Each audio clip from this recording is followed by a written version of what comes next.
ನಮಸ್ತೆ ಗೆಳೆಯರೆ, ನಾನು ನಿಮ್ಮ ಸತೀಶ್ ಕುಮಾರ್. ಮದುವೆಯಾಗುವುದಕ್ಕಿಂತ ಮುಂಚೆ ತಿಳಿದುಕೊಳ್ಳಲೇಬೇಕಾದ ವಿಷಯಗಳು.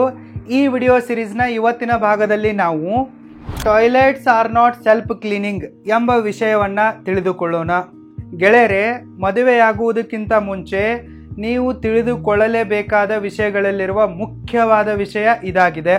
ಅದೇನಪ್ಪ ಅಂತಂದರೆ, toilets are not self cleaning. ಮನೆಯಲ್ಲಿರುವ ಶೌಚಾಲಯಗಳು ಆಟೋಮೆಟಿಕ್ ಆಗಿ ಸ್ವಚ್ಛವಾಗಲ್ಲ ಎಂಬುದನ್ನು ನೀವು ಅರ್ಥ ಮಾಡ್ಕೋಬೇಕು.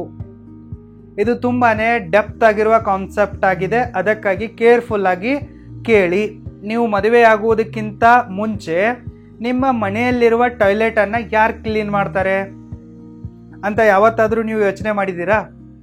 ನಾನು ಗ್ಯಾರಂಟೆಡ್ ಆಗಿ ಹೇಳುವೆ, ನಿಮಗೆ ಇದರ ಒಂದು ಯೋಚನೆ ಕೂಡ ಇರಲ್ಲ. ಇದರ ಬಗ್ಗೆ ನೀವು ಗಮನ ಕೂಡ ಹರಿಸಿರಲ್ಲ. ನಿಮಗೆ ಯಾವತ್ತೂ ಕೂಡ ಗೊತ್ತೇ ಆಗಲ್ಲ ನಿಮ್ಮ ಮನೆಯಲ್ಲಿರುವ ಟಾಯ್ಲೆಟ್ ಹೆಂಗೆ ಕ್ಲೀನ್ ಆಗುತ್ತೆ ಅನ್ನೋದು, ಯಾರು ಕ್ಲೀನ್ ಮಾಡ್ತಾರೆ ಅನ್ನೋದು ಕೂಡ ನೀವು ಯೋಚನೆ ಮಾಡಿರಲ್ಲ.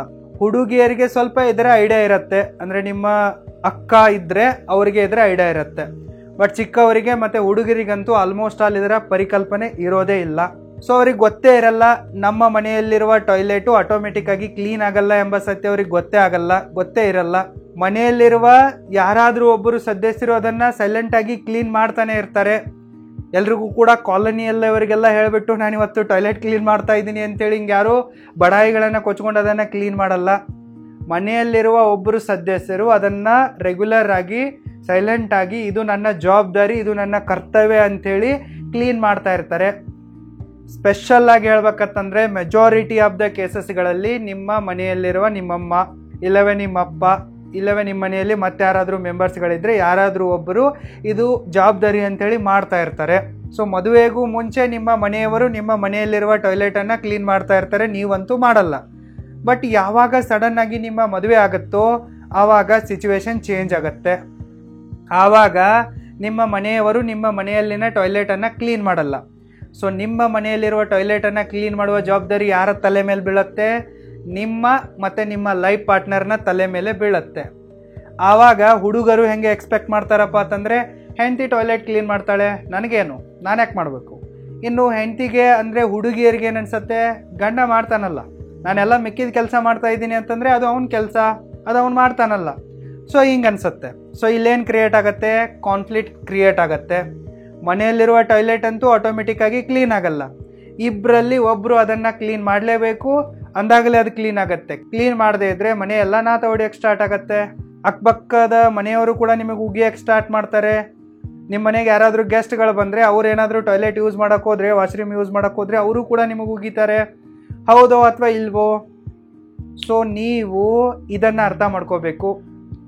ಯಾವಾಗ ನಿಮ್ಮಲ್ಲಿ ಮ್ಯೂಚುವಲ್ ಅಂಡರ್ಸ್ಟ್ಯಾಂಡಿಂಗ್ ಇರುತ್ತೋ ಆವಾಗ ನೀವು ಎಲ್ಲ ಕೆಲಸಗಳನ್ನು ಮಾಡಬೇಕು. ಸೊ ಅದಕ್ಕಾಗಿಯೇ ನೀವು ಮದುವೆಗೂ ಮುಂಚೆನೇ ಈ ಒಂದು ವಿಚಾರವನ್ನು ತಲೆಯಲ್ಲಿಟ್ಕೋಬೇಕು. ಮನೆಯಲ್ಲಿರುವ ಟಾಯ್ಲೆಟ್ ಆಟೋಮೆಟಿಕ್ ಆಗಿ ಕ್ಲೀನ್ ಆಗಲ್ಲಪ್ಪ ಅಂತಂದರೆ ಮದುವೆ ಆದ ಮೇಲೆ ಮನೆಯಲ್ಲಿರುವ ಯಾವ ಕೆಲಸ ಕೂಡ ಆಟೋಮೆಟಿಕ್ ಆಗಲ್ಲ, ನೀವೇ ಮಾಡಬೇಕು ಎಂಬುದನ್ನು ನೀವು ಅರ್ಥ ಮಾಡ್ಕೋಬೇಕು. ಸೊ ಅದಕ್ಕಾಗಿ ಮದುವೆಗಿಂತಲೂ ಮುಂಚೆನೇ ನೀವು ಡಿಸ್ಕಸ್ ಮಾಡಬೇಕು. ಸೊ ನಿಮ್ಮ ಮ್ಯಾರಿಟಲ್ ರೋಲ್ಗಳೇನು, ಗೋಲ್ಗಳೇನು ಎಂಬುದನ್ನು ನೀವು ಡಿಸ್ಕಸ್ ಮಾಡಬೇಕು. ಒಂದು ವೇಳೆ ನಿಮಗೆ ಪರ್ಟಿಕ್ಯುಲರ್ ಆಗಿ ಮನೆಯಲ್ಲಿರುವ ಈ ಕೆಲಸವನ್ನು ನಿಮ್ಮಿಂದ ಮಾಡೋಕ್ಕಾಗಲ್ಲ ಅಂತಂದರೆ ಮುಂಚೆನೇ ನೀವು ಸ್ಟ್ರೇಟ್ ಫಾರ್ವರ್ಡ್ ಆಗಿ ಹೇಳಿಬಿಡಬೇಕು, ಇಲ್ಲ ನನಗೆ ಅಡುಗೆ ಮಾಡೋಕ್ಕೆ ಬರಲ್ಲ, ಅಡುಗೆ ಮಾಡೋಕ್ಕೆ ಬಂದರೂ ಕೂಡ ನನಗೆ ಇಂಥದ್ದಷ್ಟೇ ಮಾಡೋಕ್ಕೆ ಬರುತ್ತೆ, ಇಂಥದ್ದೆಲ್ಲ ಮಾಡೋಕ್ಕೆ ಬರಲ್ಲ. ಫಾರ್ ಎಕ್ಸಾಂಪಲ್, ಈಗ ನಮ್ಮ ಅಕ್ಕನಿಗೆ ಹೋಳಿಗೆ ಮಾಡೋಕ್ಕೆ ಬರಲ್ಲ. ಸೊ ಅವಳು ಮುಂಚೆನೇ ಅವಳ ಲೈಫ್ ಪಾರ್ಟ್ನರ್ಗೆ ಹೇಳಿಬಿಟ್ಟಿದ್ಲು, ನನಗೆ ಎಲ್ಲ ಥರದ ಪ್ಯೂರ್ ವೆಜಿಟೇರಿಯನ್ ಮಾಡೋಕ್ಕೆ ಬರುತ್ತೆ, ಬಟ್ ಹೋಳಿಗೆ ಮಾಡೋಕ್ಕೆ ಬರಲ್ಲ, ನಾನು ಅದನ್ನು ಕಲಿತೂ ಇಲ್ಲ. ಸೊ ಅವಳು ಹೇಳಿಬಿಟ್ಟಿದ್ಲು, ಇಂಥದ್ದೆಲ್ಲ ಮಾಡೋಕ್ಕೆ ಬರಲ್ಲ, ಮಿಕ್ಕಿದ್ದೆಲ್ಲ ಮಾಡೋಕ್ಕೆ ಬರುತ್ತೆ. ಸೊ ಈ ರೀತಿಯಾಗಿ ನಿಮಗೆ ಗೊತ್ತಿರುತ್ತೆ ನಿಮಗೇನು ಮಾಡೋಕ್ಕೆ ಬರುತ್ತೆ, ಏನು ಮಾಡೋಕ್ಕೆ ಬರಲ್ಲ, ಏನು ಮಾಡೋದು ಇಷ್ಟ, ಏನು ಮಾಡದೇ ಇರೋದು ಇಷ್ಟ ಎಲ್ಲ ಗೊತ್ತಿರುತ್ತೆ. ಸೊ ಇಂಥದ್ದನ್ನೆಲ್ಲ ನೀವು ಮುಂಚೆನೇ ಡಿಸ್ಕಸ್ ಮಾಡಬೇಕು.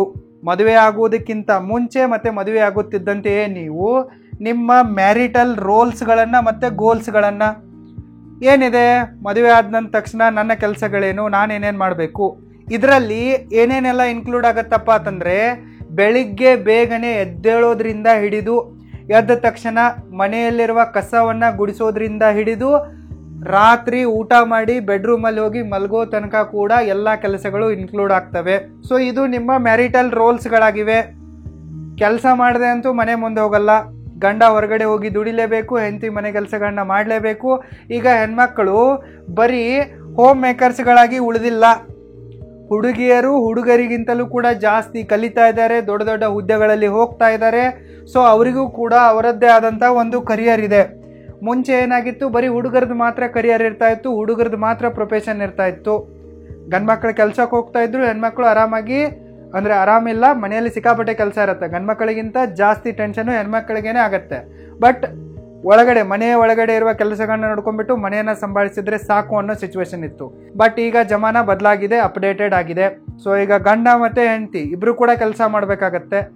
ಸೊ ಅವಳು ಹೊರಗಡೆ ಹೋಗಿ ಕೆಲಸ ಮಾಡ್ತಾ ಇದ್ರು ಕೂಡ ಮನೆಯಲ್ಲಿ ಏನಾದರೂ ಸೈಡ್ ಹಸಲ್ ಮಾಡ್ತಾನೆ ಇರ್ತಾಳೆ. ಈಗ ಎಷ್ಟೋ ಜನ ನನ್ನ ಸ್ಟೂಡೆಂಟ್ಸ್ಗಳಲ್ಲಿಯೇ ಹೌಸ್ ವೈಫ್ಗಳು ಪ್ರೊಫೆಷ್ನಲ್ ಆಗಿ ವಿಡಿಯೋ ಎಡಿಟಿಂಗನ್ನು ಕಲಿತು ಆನ್ಲೈನಲ್ಲಿ ಫ್ರೀಲ್ಯಾನ್ಸರ್ ಆಗಿ ವಿಡಿಯೋ ಎಡಿಟಿಂಗ್ ಸರ್ವಿಸನ್ನು ಕೊಡ್ತಾ ಇದ್ದಾರೆ.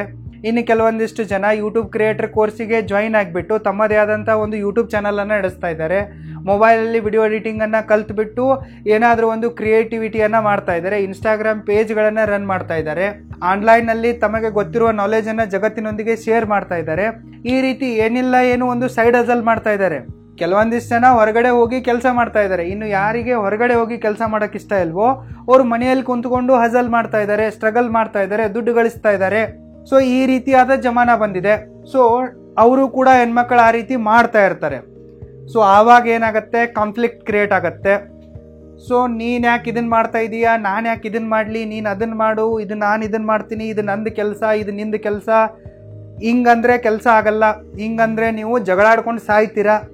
ಸೊ ನೀವು ಜಗಳ ಆಡ್ಕೊಂಡು ಸಾಯಬಾರ್ದಂತಂದರೆ ಅಲ್ಲಿ ಒಂದು ಫ್ಯಾಕ್ಟರ್ ಏನು ಬೇಕು, ಮ್ಯೂಚುವಲ್ ಅಂಡರ್ಸ್ಟ್ಯಾಂಡಿಂಗು ಕಂಪಲ್ಸರಿಯಾಗಿ ಇರಲೇಬೇಕು. ಅರ್ಥ ಮಾಡ್ಕೋಬೇಕು ನೀವು ಸಂಸಾರ ಏನು, ನನ್ನ ಎಜುಕೇಷನ್ ಇದಿದೆ, ಅವಳ ಎಜುಕೇಷನ್ ಇದಿದೆ, ನಾನು ಇದನ್ನು ಮಾಡ್ತಾ ಇದ್ದೀನಿ, ಅವಳು ಇದನ್ನು ಮಾಡ್ತಾ ಇದ್ದಾಳೆ, ಅವಳ ರೋಲ್ ಇದಿದೆ, ನನ್ನ ರೋಲ್ ಇದಿದೆ, ನನ್ನ ಕನಸಿದಿದೆ, ಅವಳ ಕನಸು ಈ ರೀತಿ ಇದೆ, ಅವಳ ಆಸೆ ಆಕಾಂಕ್ಷೆಗಳು ಹಿಂಗಿವೆ, ನನ್ನ ಆಸೆ ಆಕಾಂಕ್ಷೆಗಳು ಹಿಂಗಿವೆ. ಇವುಗಳನ್ನೆಲ್ಲ ಅರ್ಥ ಮಾಡ್ಕೊಂಡ್ಬಿಟ್ಟು ನೀವು ಪರಸ್ಪರ ಸಹಕಾರ ಕೊಡಬೇಕು, ಪರಸ್ಪರ ಜೊತೆಯಾಗಿ ಕೆಲಸ ಮಾಡಬೇಕು. ಇದು ನಿಂದು ಅದು ನಂದು ಅನ್ನೋದ್ರ ಬದಲು ಇದು ನಮ್ಮದು, ಇದು ನಮ್ಮ ಜವಾಬ್ದಾರಿ, ಇದು ನಮ್ಮ ಮನೆ, ಇದನ್ನು ನಾವೇ ಮಾಡಬೇಕು ಅನ್ನೋ ಒಂದು ಮ್ಯೂಚುವಲ್ ಅಂಡರ್ಸ್ಟ್ಯಾಂಡಿಂಗು ನಿಮ್ಮಲ್ಲಿ ಬರಬೇಕು.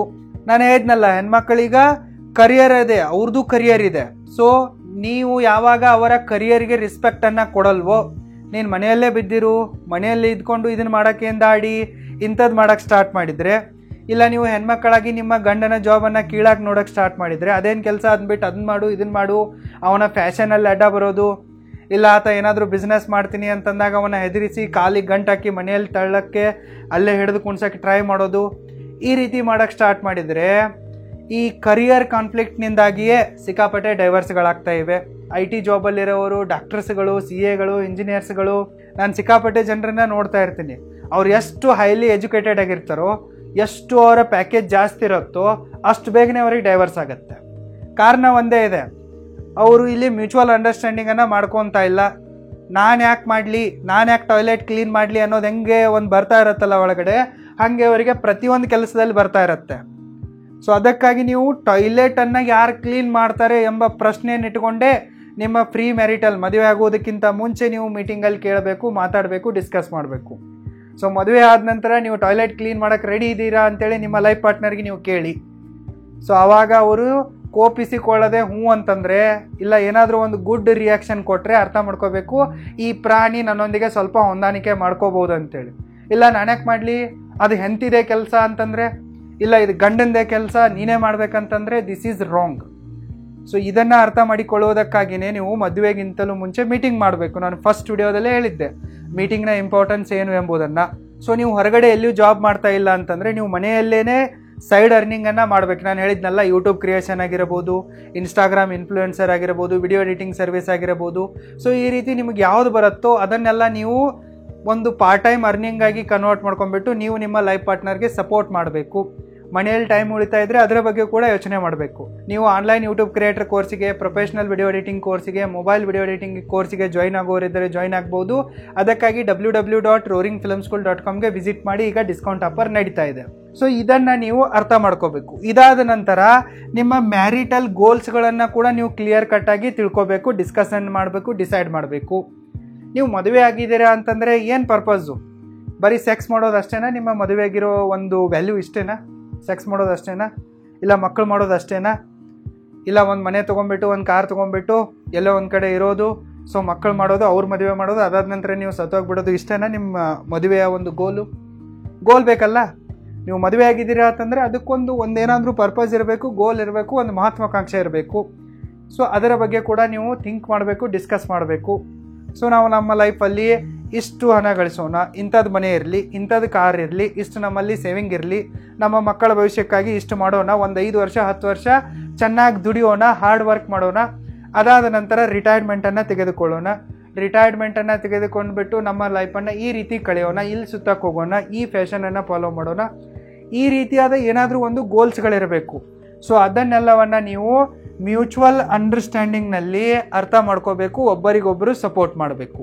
ಸೊ ಇದನ್ನು ನೀವು ಯಾವಾಗ ಅರ್ಥ ಮಾಡ್ಕೊತೀರೋ, ಈ ಕ್ವಾಲಿಟಿಯನ್ನು ಬೆಳ್ಕೊತೀರೋ, ನಿಮ್ಮ ಲೈಫಲ್ಲಿ, ನಿಮ್ಮ ಮ್ಯಾರಿಡ್ ಲೈಫಲ್ಲಿ ಯಾವುದೇ ಥರನಾದ ಪ್ರಾಬ್ಲಮ್ಗಳು ಬಂದರೂ ಕೂಡ ನಿಮ್ಮ ಸಂಬಂಧಿಕರು, ನಿಮ್ಮ ಅತ್ತೆ, ಎಲ್ಲ ನಿಮ್ಮ ಬೇರೆ ಬೇರೆ ಅಂತಂದಿರು ನಿಮ್ಮನ್ನು ಬೇರ್ಪಡಿಸಬೇಕು, ನಿಮ್ಮ ಸಂಸಾರದಲ್ಲಿ ಹುಳಿ ಹಿಂಡಬೇಕಂತೇಳಿ ಎಷ್ಟೇ ತಿಪ್ಪರ್ಲಾಗ ಹಾಕಿದರೂ ಕೂಡ ನಿಮ್ಮನ್ನು ಬೇರ್ಪಡಿಸೋಕ್ಕಾಗಲ್ಲ. ಬಟ್ ನಿಮ್ಮಲ್ಲೇ ಮ್ಯೂಚುವಲ್ ಅಂಡರ್ಸ್ಟ್ಯಾಂಡಿಂಗ್ ಇಲ್ಲಪ್ಪ ಅಂತಂದರೆ ಯಾರು ಬೇಕಾದರೂ ಕೂಡ ಈಸಿಯಾಗಿ ನಿಮ್ಮ ಕಿವಿಯನ್ನು ತುಂಬಿಟ್ಟು ನಿಮ್ಮನ್ನು ಡಿವೋರ್ಸಿನ ತನಕ ತಳ್ಳಿಬಿಡ್ತಾರೆ. ಸೊ ಅದಕ್ಕಾಗಿ ಇದನ್ನು ಸರಿಯಾಗಿ ಅರ್ಥ ಮಾಡ್ಕೊಳ್ಳಿ. ಮುಂದಿನ ಪಾರ್ಟ್ನಲ್ಲಿ ತುಂಬಾ ಇಂಪಾರ್ಟೆಂಟ್ ಆಗಿರುವ ಕಾನ್ಸೆಪ್ಟನ್ನು ಡಿಸ್ಕಸ್ ಮಾಡೋಣ. Thank you so much. ಬೇಗನೆ ಸಿಗೋಣ.